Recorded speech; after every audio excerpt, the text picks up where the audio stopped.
Shweta's blog, mini blog. आणि आज अनॲक्सिडेंटली असं प्लॅनिंग झालं की ज्योतिबाला जायचं आणि कुलदैवतांचं दर्शन घ्यायचं. सो आम्ही निघालो आहोत कुलदैवत ज्योतिबा यांचं दर्शनला. So it was all unaccidentally planned. आणि 4-5 दिवस झाले माझी तब्येती बरं नाही आहे. सो माझ्या आवाजाकडे जाऊ नका, आवाज बसलेला आहे थोडा. सो आम्ही गेलो होतो ज्योतिबाच्या दर्शनला. मनात आलं की थांबवत नाही, जायचं मस्तपैकी देवाचं दर्शन घ्यायचं. नाईटला जावा किंवा मॉर्निंगला जावा, एक नंबर वातावरण असतं ज्योतिबावर आणि मन इतकं प्रसन्न आणि फ्रेश वाटतं ज्योतिबावर गेल्यावर. ज्योतिबाच्या डोंगरावर इतकं छान वाटतं. त्यानंतर गेल्यानंतर आम्ही कापूर, साखर, नारळ, देवाला हार वगैरे घेतला.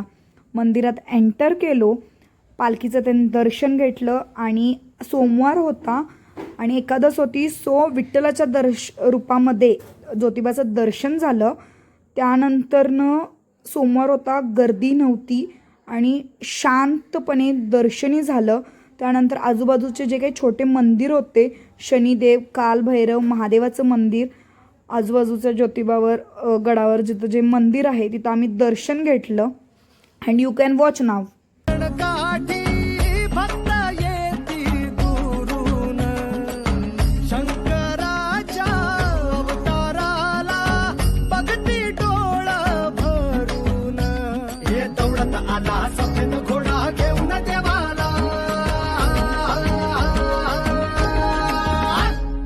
दख्खनचा राजा ज्योतिबा माझा, ज्योतिबाच्या नावानं चांग बल, यमाईच्या नावानं चांग बल, चोपडाईच्या नावानं चांग बल.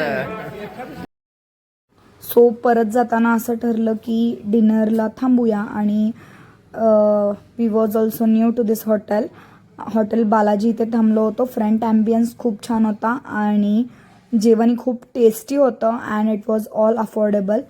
आणि मम्मीची होती आज एकादश. सो आम्ही व्हेज पांढरा रस्सा ऑर्डर केला आणि मम्मीने फ्रेंच फ्राईज, कारण एकादश होती तिथं ऑप्शनही नव्हता. आणि छान व्हेज डिशेस ऑर्डर केलं होतं. अँड मी बाबांनी व्हेज जेवलो आणि मम्मीचं काय एकादश होतं. And we were back. Bye, stay updated with me.